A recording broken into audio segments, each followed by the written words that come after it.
اللہ تعالیٰ کے فضل اور توفیق سے آج لفظ بدعت کے اوپر ہم گفتگو کریں گے اور قرآن کریم کی روشنی میں بدعت کا معنی جاننے کی کوشش کریں گے کہ بدعت کا معنی اور مفہوم کیا ہوتا ہے۔ ہمارے ہاں خوارج ہمارے دوست جب انہوں نے بدعت کے معنی کو بڑا ڈراؤنا بنا دیا ہے، کوئی کام ہو جائے کہتے ہیں بدعت ہو گئی، وہ بدعت، توبہ توبہ استغفر اللہ، بدعت، بس بدعت ہو گئی۔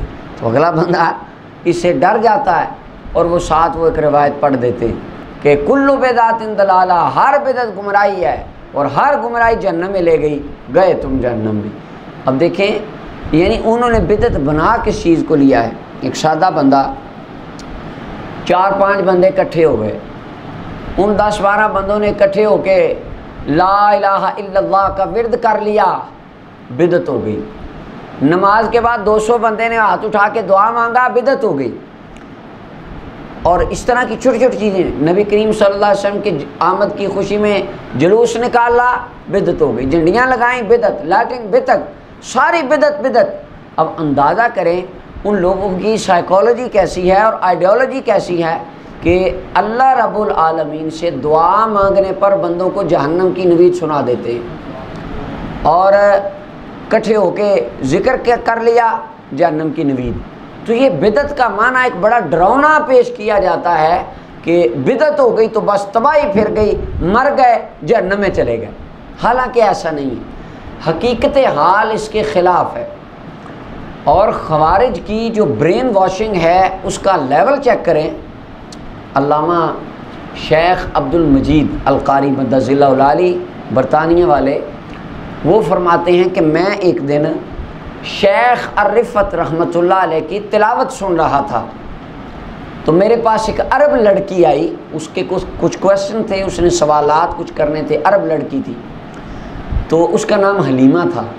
وہ آ کے بیٹھ گئی، وہ کہتے میں تلاوت سنتا رہا، تلاوت سن کے جب انہوں نے اپنی تلاوت کمپلیٹ کی، انہوں نے آخر میں کہا صدق اللہ العظیم، تو وہ جو حلیمہ لڑکی تھی وہ رونے لگی۔ انہوں نے اس سے پوچھا کہ بیٹا آپ کیوں رو رہی ہیں؟ تو کہنے لگی اس نے کتنا اچھا قرآن پڑھا پر قرآن کے باوجود یہ بندہ جہنم میں چلا گیا۔ اچھا، کہتے میں نے اس کو پوچھا بیٹے آپ کو کیسے پتہ چلا یہ جہنمی ہے؟ تو کہنے لگی، وہ لڑکی حلیمہ کہتی ہے اس نے تلاوت کے بعد جو صدق اللہ العظیم کہا ہے یہ قرآن میں نہیں آیا، حدیث میں اس کا حکم نہیں ہے، صحابہ اس طرح نہیں کرتے تھے، تو اس نے نیا کام کیا، یہ بدعتی ہو گیا، ہر بدعت گمراہی ہے، ہر گمراہی جہنم میں لے جاتی ہے۔ تو شیخ الرفت تلاوت کے لاسٹ میں صدق اللہ العظیم کہنے کی وجہ سے جہنمی ہو گیا۔ آپ اندازہ کریں ان کی برین واشنگ کیسی کی گئی ہے، یعنی اتنا ڈراؤنا اور اتنا بھیانک لفظ بنا دیا گیا ہے بدعت کے لفظ کو کہ بس بدعت ہو گئی، تباہ ہو گئی۔ یہاں پہ ایک چھوٹی سی بات سوچنے والی یہ ہے، میلاد شریف کا موضوع آیا، ہمارے دوستوں نے اٹھا لیا یہ جی بخاری ہے، کل بدعت ضلالہ، یہ مسلم ہے، یہ فلاں ہے، سنت بدعت، سنت بدعت، بدعت کے خلاف سنت کی اہمیت۔ ایک طرف خارجی یہ کہتے ہیں کہ میلاد، جلوس، اجتماعی ذکر، دعا، قبروں پہ قرآن پڑھنا، یہ رسول اللہ کے زمانے میں ہوتا ہی نہیں تھا، امام بخاری کے زمانے میں ہوتا ہی نہیں تھا۔ دوسری طرف ہمیں کہتے ہیں حدیث میں آیا ہے، حضور نے فرمایا بدعت گمراہی ہے۔ اچھا، اگر یہ بدعتیں اس وقت ہوتی نہیں تھی، امام بخاری نے جن لوگوں کے خلاف اور جن بدعتوں کے خلاف حدیثیں لکھی تھی، سوال ہے وہ کون سی بدعتیں تھیں؟ اب دیکھیں نا، میلاد کا جلوس اس وقت نہیں تھا، قبروں پہ لوگ قرآن نہیں پڑھتے تھے، ختم نہیں ہوتے تھے، قرآن خوانی نہیں ہوتی تھی۔ امام ابو داؤد، امام مسلم، امام نسائی باب قائم کر رہے ہیں بدعت کے خلاف، بدعت کی مذمت میں، بدعت کے رد میں۔ سوال ہے اگر یہ کام تھے ہی نہیں، انہوں نے کس بدعتوں کا رد کیا؟ اس ٹائم کیا بدعتیں تھیں جن کا رد وہ کر رہے تھے؟ تو پتہ چلا اس وقت کچھ بدعتیں تھیں، وہ کیا تھیں؟ سادی سی بات ہے، تاریخ پڑھنے والا طالب علم جانتا ہے کہ جس وقت حضرت مولا علی رضی اللہ عنہ کے دور میں خوارج آئے تو آقا کریم صلی اللہ علیہ وسلم کی احادیث کا انہوں نے انکار کیا، اور وہ کہنے لگے ہم تو بس قرآن کو مانتے ہیں، بس قرآن، حدیث کوئی نہیں۔ تو اس وقت محدثین کرام نے سنت کی اہمیت، حدیث کا دوسرا نام سنت ہے، سنت کی اہمیت اور بدعت کے رد میں حدیثیں لکھی، تاکہ پتہ چلے صرف قرآن ہی نہیں، حدیث کی بھی ایک شان ہوتی ہے۔ تو وہ جن بدعتوں کا رد کر رہے تھے وہ خوارج کی اپنی بدعت تھی، کیا؟ حدیث کا انکار کرنا، اور وہ اس کا رد کر رہے تھے، اور حدیث اور سنت کی اہمیت اور فضیلت کے اوپر باب قائم کر رہے تھے کہ یہ شان ہوتی ہے، یہ شان ہوتی ہے۔ امام بخاری کے وہم و گمان میں بھی نہیں تھا کہ ایک وقت آئے گا اور میری کتاب اٹھا کے لوگ میلاد کو شرک ثابت کریں گے اور ختم کو بدعت ثابت کریں گے۔ انہوں نے جس بدعت کا رد کیا وہ بدعت اور تھی، ہمارے بندوں نے، خوارج نے ان روایتوں کو جہاں چسپاں کیا وہ باتیں اور ہیں۔ اب آئیں لفظ بدعت کی طرف۔ بدعت عربی زبان کا لفظ ہے، اس کا لغت میں معنی آتا ہے ایجاد کرنا، نئی چیز کو پیدا کرنا، ایجاد کرنا، اس کو بدعت کہا گیا ہے۔ بہت سارے الفاظ ہر زبان میں، عربی میں، اردو میں، ایون کہ انگلش میں، ہر زبان میں بہت سارے الفاظ ایسے ہوتے ہیں ان کے دو طرح کے معنی ہوتے ہیں۔ اگر ان کا استعمال اچھی جگہ پہ کیا جائے معنی اچھا ہوتا ہے، اگر استعمال بری جگہ کے ساتھ ہو تو معنی برا ہوتا ہے۔ بدعت کا لفظ بھی سیم ایسا ہے، اگر سیاق و سباق کانٹیکسٹ اچھا ہو اس کا معنی ہوتا ہے اچھا، اگر معنی برا ہو، سیاق و سباق اور طرح کا ہو تو اس کا معنی برا ہے۔ اس کی مثال قرآن کریم کے اندر ہے۔ خوارج نے کہا نہیں، بدعت تو ہوتی بری ہے، اور وہ زور ڈال دیتے ہیں ہر کام پہ بدعتی بدعتی بدعتی۔ تو وہ بندہ سادہ لوگ کہتے ہیں شاید یہ پتہ نہیں کتنی گندی چیز ہے بدعت، اتنی بری بھیانک ہے بدعت، وہ ڈرا دیا انہوں نے امت مسلمہ۔ اب ذرا قرآن کریم سنیے، قرآن کی آیت مبارکہ۔ بدعت کیا ہر ایک بدعت بری ہوتی ہے؟ نہیں۔ سورہ بقرہ آیت نمبر 117 میں اللہ تعالیٰ ارشاد فرماتا ہے بدیع السماوات والارض، اللہ تعالیٰ نے ایک بدعت فرمائی کہ آسمان و زمین پیدا کر دی۔ اب لفظ بدع آ رہا ہے، بدیع اللہ کا صفاتی نام، قرآن میں اللہ نے اپنے لیے لفظ بدعت بولا، فرمایا رب العالمین نے آسمان و زمین کو نئے سرے سے پیدا فرمایا، ایجاد فرمایا۔ بدعت کا معنی ایجاد، رب العالمین نے آسمان و زمین کو کیا کیا؟ یہ کیا ہو گئی؟ تھوڑا سا اونچی، معنی اچھا کہ برا ہے؟ استعمال کس کے لیے ہو رہا ہے؟ رب العالمین کے لیے، اچھے معنی کے لیے۔ تو رب العالمین نے اپنی ذات کے لیے استعمال فرما کے لفظ بتایا، یہ برا ہی نہیں ہوتا، یہ تو رب العالمین کی طرف منسوب معنی اچھا بھی ہوتا ہے۔ تو بدعت صرف بری ہی نہیں ہوتی۔ بدیع السماوات والارض، اللہ تعالیٰ نے آسمان و زمین کو نئے سرے سے پیدا فرمایا، اور اس کی تفسیر میں تمام مفسرین کرام نے اس کا یہی معنی لکھا۔ امام طبری کہتے ہیں، اور یہ جو اپنا بدیع ہے المبدع کے معنی میں، اس کا معنی نئے سرے سے کسی چیز کو پیدا کرنا۔ آسمان و زمین کی مثال کائنات میں نہیں تھی، اللہ تعالیٰ نے نئے سرے سے زمین بنا دی، آسمان بنا کے ایک نئی ایجاد پیدا کر دی، بدعت پیدا کر دی، لوگوں کو دکھایا کہ اس طرح کی تخلیق کائنات میں کوئی کر ہی نہیں سکتا۔ تو یہ کیا ہو گئی؟ بدعت۔ فرمائی کس نے؟ ہے کتنی پیاری، آج تک جس کی مکمل تفصیل کوئی سمجھ ہی نہیں سکا۔ تو یہ بدیع السماوات والارض، اللہ تعالیٰ کے صفاتی اللہ تعالیٰ نے نام اپنے لیے استعمال فرمایا۔ امام ابو سعادات المبارک بن محمد الجزری رحمۃ اللہ علیہ النہایہ کے اندر فرماتے ہیں انہوں نے یہاں پر بدعت کی دو تقسیمیں کی ہیں کہ بعض اوقات اچھی ہوتی ہے جیسا کہ اللہ رب العالمین نے اپنے لیے استعمال فرمائی، بعض اوقات بری ہوتی ہے جو شریعت کے خلاف ہو۔ خیر اس کی تفصیل وہ بہت لمبی ہے، وہ میں نہیں پڑھوں گا، وہ آگے جب ہم ائمہ محدثین کی بدعت کی تقسیم کی بات کریں گے وہاں چل کے بات ہوگی۔ اور یہاں پہ اسی آیت کی تفسیر میں حافظ ابن کثیر کا، یہ میں آپ کو دے رہا ہوں سننے والوں کے لیے اور آپ کے لیے اشارہ، کہ حافظ ابن کثیر کہتے ہیں والبدعۃ علی قسمین، بدعت دو طرح کی ہوتی ہے، تارتن تکون بدعتن شرعیہ، کبھی شرعیہ کبھی اور دوسری، یہ دو امام حافظ ابن کثیر نے بھی بنا دی ہیں۔ اچھا، اب قرآن کریم کا دوسرا مقام سورہ الانعام کی آیت نمبر 101 ہے۔ اللہ تعالیٰ ارشاد فرماتا ہے بدیع السماوات والارض، اللہ تعالیٰ نے آسمان و زمین کو نئے سرے سے پیدا فرمایا، ایجاد فرمائی اللہ تعالیٰ نے۔ انا یکون لہ ولد، کہاں ہے اس کی اولاد؟ ولم تکن لہ صاحبہ، اس کی کوئی بیوی نہیں، وخلق کل شیء، ہر چیز اس نے پیدا کیا، وہ بکل شیء علیم۔ اس کی وجہ مکہ کے کافر کہتے تھے اللہ تعالیٰ نے اکیلے آسمان و زمین نہیں بنائے، وہ کہتے تھے فرشتوں نے ساتھ مدد کی ہے، تھوڑی تھوڑی ساتھ فرشتوں نے بھی بنائی ہے، ہمارے بتوں نے بھی اللہ کا ہاتھ بٹایا ہے۔ تو رب العالمین نے فرمایا نہیں، ایسا نہیں ہوا، بدیع السماوات والارض، اس اکیلے نے وہ بنایا جس کی کبھی مثال تمہیں ملی نہیں تھی، تم نے کبھی سوچا بھی نہ تھا، مالک نے وہ بنا دیا ہے۔ تو اس آیہ مبارکہ میں اللہ تعالیٰ نے اپنی شان کے اندر لفظ بدعت استعمال فرمایا کہ نئے سرے سے اللہ تعالیٰ نے اس کو ایجاد کر دیا۔ اب یہاں بدعت کا معنی ہو رہا ہے ایجاد کرنا، اور اللہ تعالیٰ نے ہر شے کو وجود بخشا، یہ بدعت ہے۔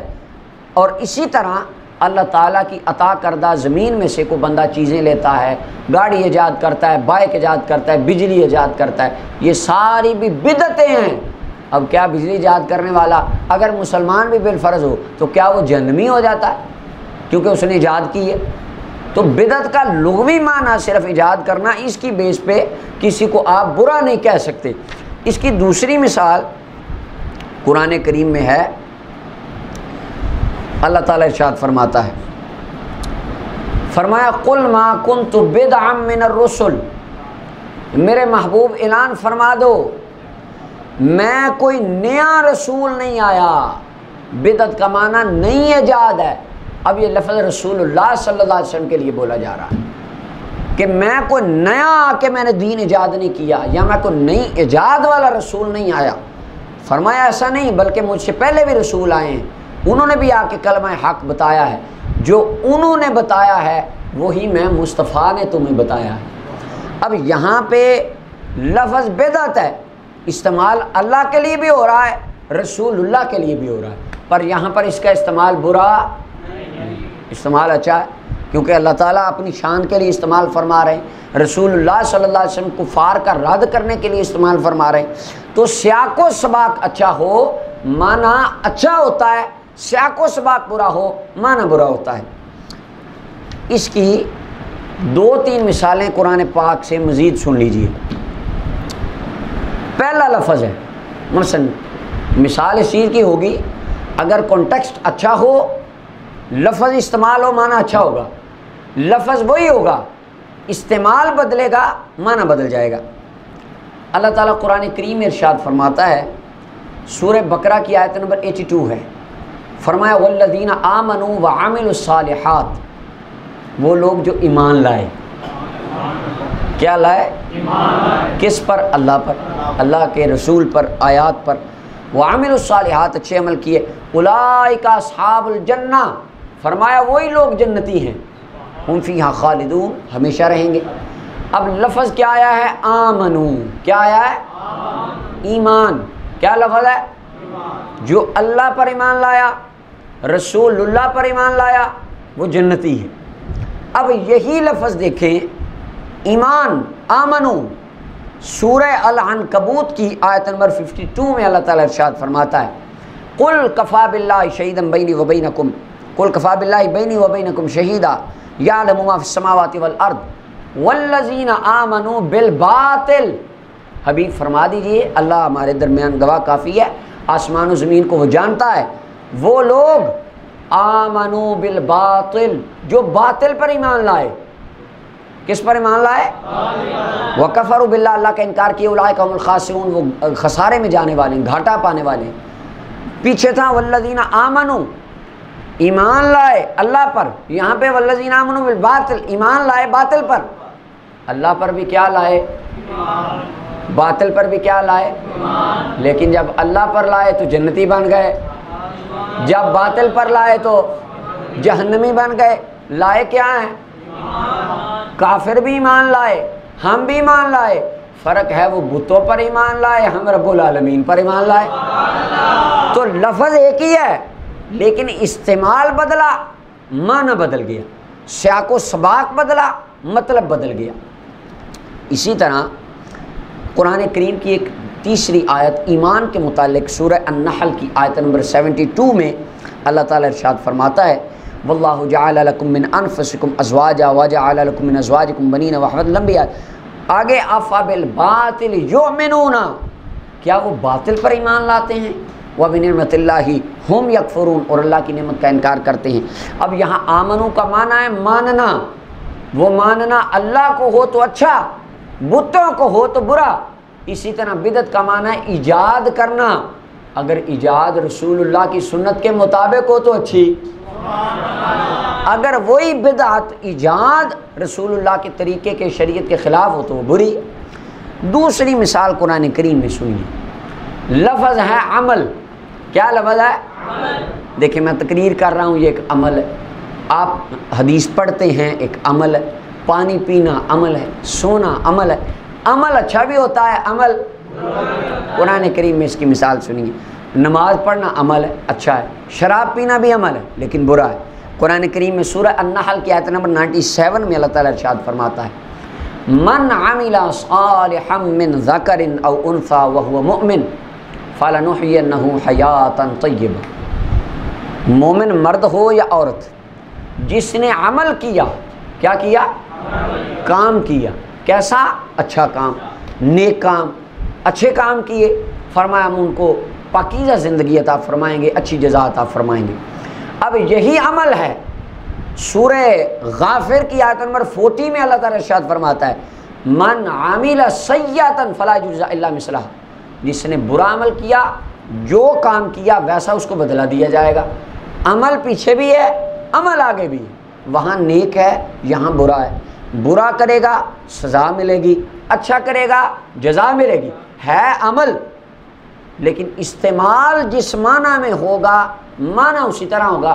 اسی طرح لفظ بدعت ہے، جہاں پر استعمال ہوگا معنی ویسا ہوگا، برے کانٹیکسٹ میں استعمال ہوگی بدعت بری ہوگی، اگر اچھے میں استعمال ہوگی تو بدعت اچھی ہوگی۔ قرآن کریم میں اس کی بہت ساری مثالیں عمل کے اوپر موجود ہیں۔ تیسری مثال بڑی مزیدار مثال ہے اور بڑی قابل غور ہے، لفظ ہے شرک۔ کیا لفظ ہے؟ سورہ النساء کی آیت نمبر 116 ہے، اللہ تعالیٰ ارشاد فرماتا ہے ان اللہ لا یغفر ان یشرک بہ، بے شک اللہ تعالیٰ شرک کو کبھی نہیں بخشے گا۔ شرک کو، شرک کیا ہے؟ اللہ کے ساتھ کسی کو برابر ماننا، اس کی ذات و صفات و افعال میں کسی کو شریک ماننا شرک ہے، اللہ کا ہم پلہ ماننا شرک ہے۔ فرمایا جس نے اللہ کے لیے لفظ شرک، شرک کا عقیدہ، شریک کا عقیدہ رکھا، وہ کون ہے؟ کافر۔ اللہ اس کو کبھی بخشے گا؟ وَيَغْفِرُ مَا دُونَ ذَلِكَ لِمَن يَشَاءُ، باقی گناہ بخش دیے جائیں گے۔ لفظ ہے شرک۔ اب ذرا دیکھیں سورہ طٰہٰ کی آیت نمبر 25 سے لے کر 32 تک اللہ کے نبی موسیٰ علیہ السلام دعا کرتے ہیں قال رب اشرح لی صدری، اللہ مجھے انشراح صدر عطا فرما، میرا سینہ کھول دے، ویسر لی امری، معاملات آسان کر دے، واحلل عقدۃ من لسانی یفقہوا قولی، لمبی دعا ہے واجعل لی وزیرا من اہلی ہارون اخی، میرے بھائی کو میرا وزیر بنا دے، میرے اس کے مجھے مضبوط کرے وہ۔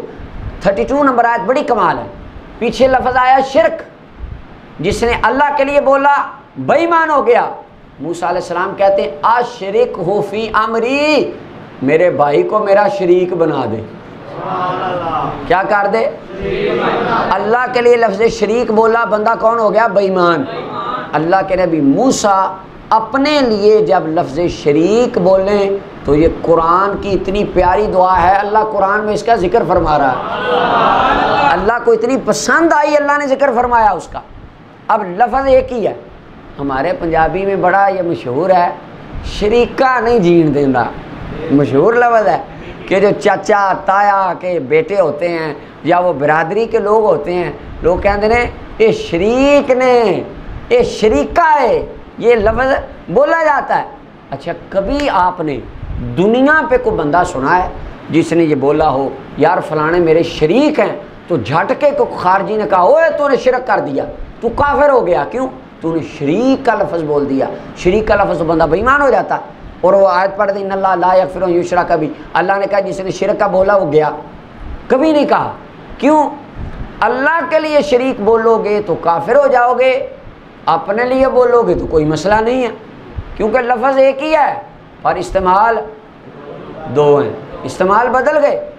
اللہ کے لیے ہوگا تو معنی برا، اپنے لیے ہوگا تو اتنا پیارا کہ رب قرآن میں ذکر کر رہا ہے۔ لفظ شرک ہے، شریک ہونا، شراکت کا۔ ایک اور مثال لے لیں اس کی، آخری مثال قرآن پاک سے، لفظ ہے کفر۔ کیا لفظ ہے؟ لغت میں کفر کا معنی آتا ہے چھپانا۔ کیا معنی ہے؟ ہمیں تو ویسے اس کی ضرورت نہیں ہے، لیکن وہ یورپ کے باہر کے جو مسلمان ہیں اور وہاں کے جو کفار ہیں، یعنی جو یہودی اور عیسائی ہیں، وہ اس کے اوپر بڑا شور کرتے ہیں۔ دیکھیں نہیں جگہ جگہ پہ قرآن ہمیں کافر کہتا ہے، قرآن گالی دیتا ہے ہمیں، کافر کافر کافر، تو قرآن تو کفر کفر کرتا ہے، تو یہ ہماری بےزتی ہے۔ حالانکہ ایسا نہیں ہے، قرآن کسی کو گالی نہیں دیتا، نہ قرآن نے کبھی کسی کو گالی دی، نہ صاحب قرآن نے کبھی کسی کو گالی دی، رب العالمین، ایسا نہیں۔ کفر کا لغوی معنی چھپانا۔ لغت کی کتابوں میں تاج العروس اور لسان العرب وغیرہ کو جب آپ دیکھیں گے، رات کو بھی کفر کہا گیا، رات کو کفر کہا گیا، اس کی وجہ وہ دن کے اجالے کو چھپا لیتی۔ مزے والی بات ہے، کسان کے اوپر کفر کا اطلاق ہوا ہے، کافر کہا گیا لغت کی کتابوں میں، کیوں؟ وہ بیج کو زمین میں چھپا دیتا ہے۔ آپ قرآن کی گہرائی دیکھیں، کفر کا معنی۔ اچھا اب ان کو کافر کیوں کہا گیا؟ ان کے اندر وجہ مطابقت یہ ہے، قرآن کی آیات سننے کے بعد، غور کرنے کے بعد رسپانس نہیں دیتے تھے، دل میں چھپا لیتے تھے۔ رب فرماتا تھا کافرو، تم بھی کافر ہو، کیوں؟ اللہ کا پیغام دل میں چھپائے بیٹھے ہو، پتہ تو سارا کو دیے کوئی بیٹھے ہو، کافر ہو، چھپا لیا اور انکار کر دیا، اس کے اوپر کان نہ دھرے، اس کو ڈینائی کر دیا۔ اس وجہ سے لفظ کفر ان پر بولا گیا ہے۔ اچھا اب لفظ کفر ہے، قرآن کریم میں اس کا استعمال دو طرح سے ہوا ہے۔ پہلا استعمال سورہ بقرہ آیت نمبر 39، فرمایا والذین کفروا وکذبوا بآیاتنا اولئک اصحاب النار هم فیہا خالدون، جنہوں نے ہماری آیات کو جھٹلا دیا اور اس کا انکار کیا، اس کو چھپا لیا، فرمایا وہی لوگ جہنمی ہیں، ہمیشہ رہیں گے۔ ان الذین کفروا وماتوا وهم کفار اولئک علیہم لعنۃ اللہ والملائکۃ والناس اجمعین، فرمایا اللہ کی رحمت سے وہ دور ہو گئے جو کفر پر مر گئے۔ اب یہاں کفر کا معنی ہے اللہ کی آیتوں کو چھپانا، اللہ کی آیتوں کا انکار کرنا، اللہ کے رسولوں کا انکار کرنا، قرآن کی آیتوں کا انکار کرنا۔ جس نے یہ کفر کیا وہ جہنم میں گیا، بے ایمان ہو گیا۔ اب دوسرا معنی سورہ بقرہ کے اندر ہی ہے، 265 نمبر آیا ہے سورہ بقرہ کا، لا اکراہ فی الدین، دین کے اندر کوئی جبر نہیں، قد تبین الرشد من الغی۔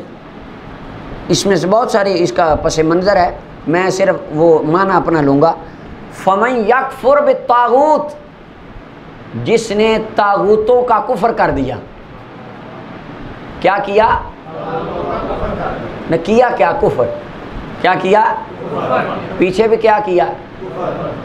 وہاں پہ کفر کیا کس کا؟ اللہ کا۔ یہاں پہ کیا کیا؟ بتوں کا۔ فرمایا جس نے اللہ کا کیا گیا جہنم میں۔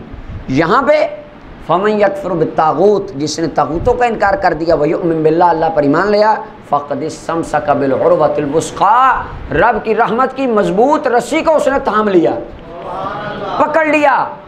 کیا ہندو نے بھی کفر کیا، مسلمان نے بھی، اس نے کفر کیا اللہ کا، مسلمان نے کفر کیا بتوں کا، ہے وہاں بھی کفر ہے یہاں بھی کفر، اس کا کفر برا ہے۔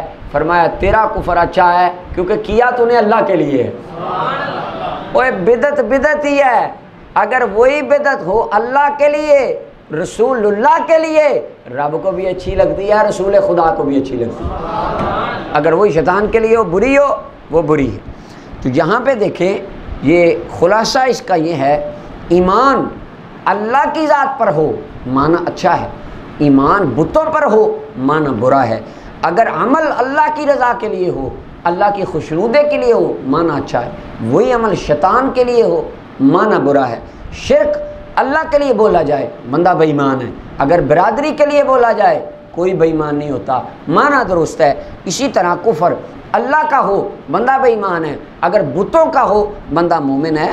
اسی طرح لفظ بدعہ ہے، بدعت اچھی بھی ہوتی ہے، بدعت بری بھی ہوتی ہے، کام اللہ اور رسول کی رضا کے لیے ہو، ان والا ہو تو وہ نیا اگرچہ طریقہ کار ہو، ایجاد اس میں نہیں ہو، وہ کام اللہ کو بھی اچھا لگتا ہے، رسول اللہ کو بھی اچھا لگتا ہے۔ اور اگر وہی کام اللہ اور اللہ کے رسول کی ناراضگی کے لیے ہو، برا ہو، شریعت کی حدود کے خلاف ہو، تو وہ کام اللہ کو بھی برا لگتا ہے، رسول اللہ کو بھی برا لگتا ہے۔